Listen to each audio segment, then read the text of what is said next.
తెలుగు సినిమాకి, నా సినిమాలకి మీకు తెలుసు గతంలో ఎన్నిసార్లు ఇబ్బందులు పెట్టారు. అదే మన ప్రభుత్వం అక్కడికి రాగానే వెంటనే సాధారణంగా గుండెలు హృదయ కవాటాలు తెరిచి మరి ఆహ్వానించాం. ఏమీ కృతజ్ఞత కూడా ఆశించలేదు. అంత చిత్ర పరిశ్రమను అంత గుండెల్లోకి తీసుకుంటాం. అలాగే దీనికి సంబంధించి అలాంటిది నా సినిమాని నేను ఎందుకు వదిలేస్తాను? ఎందుకంటే ఇది ఇంకో సినిమా కాదు. ఒక మేకప్ మ్యాన్గా ప్రారంభమయ్యి ఇంకో ప్రొడ్యూసరు, డబ్బులున్న ప్రొడ్యూసరు, పెద్ద జీవితాల నుంచి వచ్చిన ప్రొడ్యూసరే కాదు, చాలా చిన్న స్థాయి నుంచి, చాలా చిన్న స్థాయి, ఒక మేకప్ మ్యాన్ స్థాయి నుంచి బాయ్గా స్టార్ట్, అంటే చిన్నపాటి అసిస్టెంట్గా స్టార్ట్ అయ్యి చాలామంది మన సీనియర్ దర్శకులందరి దగ్గర పనిచేసి అంచెలంచెలుగా ఎదిగి నిర్మాత అయ్యి, దర్శకుడయ్యి, స్క్రీన్ ప్లే రైటర్ అయ్యి, మీరు ఏమన్నానంటే ఆయన మౌనంగా ఉంటారు. ఎవరు ఎన్ని ఇబ్బందులు పెట్టినా మౌనంగా ఉంటారు. ఆయన మౌనం ఒకసారి నాకు విపరీత అసహనానికి గురి చేసేస్తుంది. మీరు ఏదైనా మాట్లాడాలంటే ఎవరు ఇబ్బందులు పెట్టి ఏం ఎదురు తిరగరు ఏంటంటే ఇలా అంటారు, ఏం చేయాలి. ఇంకా ఇలాంటి వ్యక్తికి ఆయన మౌనం నన్ను ఇలా రోడ్ల మీదకి వచ్చి ఇలా మీ దగ్గరికి ముందు నుంచోబెట్టింది.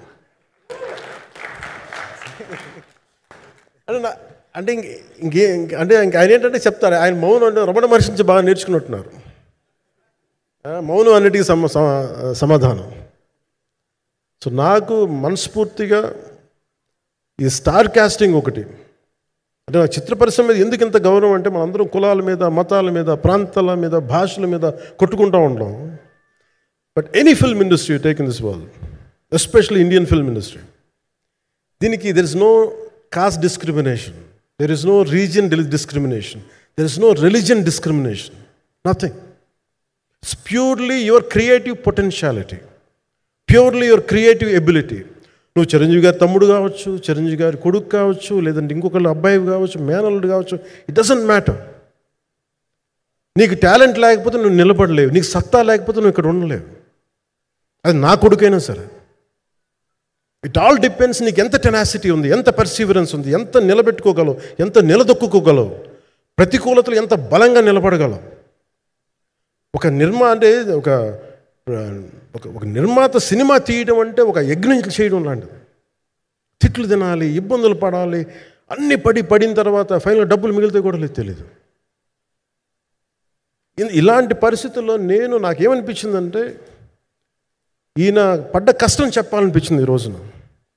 ఈ ప్రెస్ మీట్ తాలూకు ముఖ్య అంశం, ఒక చిన్న స్థాయి నుంచి వచ్చిన వ్యక్తి నిర్మాతగా ఎదిగి ఆయనకున్న పాపం, ఆయన మంచితనం ఆయన్ని శాపంగా అవ్వకూడదని చెప్పి ఒక ఉద్దేశంతో ఆయన మంచితనం చెప్పాలి, ఆయన ఒక మంచి సినిమా చేశారని చెప్పడానికి నేను ఈ రోజున మీ ముందుకు వచ్చాను.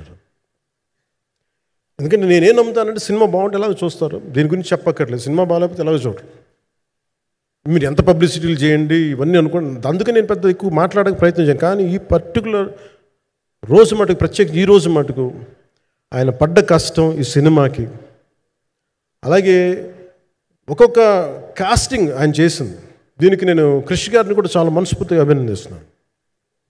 ఎందుకంటే ఆయన కూర్చున్నప్పుడు ఎంతమందిని పెట్టాం, ఒక ఔరంగజేబ్గా మిగతా నటులు ఒకళ్ళిద్దరు యాక్టర్స్ని పెట్టి కూడా ఒకళ్ళ చేత యాక్ట్ చేయించాం ఒకళ్ళ చేత. కానీ Bobby Deol so apt for Aurangzeb, ఎంత కన్విక్షన్తో చేశాను. అప్పటికి ఆయనకి ఇంకా ఆయన చేసిన హిందీ సినిమాలు కూడా రాలేదు ఇంకా ఆయనకి. ఎంత కన్విక్షన్తో చేశారంటే నాకు నిజంగా ఆయనతో యాక్ట్ చేయడం చాలా ఆనందాన్ని ఇచ్చింది. సో అలాంటి బాబీ డియోల్ గారిని మొత్తం pan India, Manoj Paramahamsa was roped in last.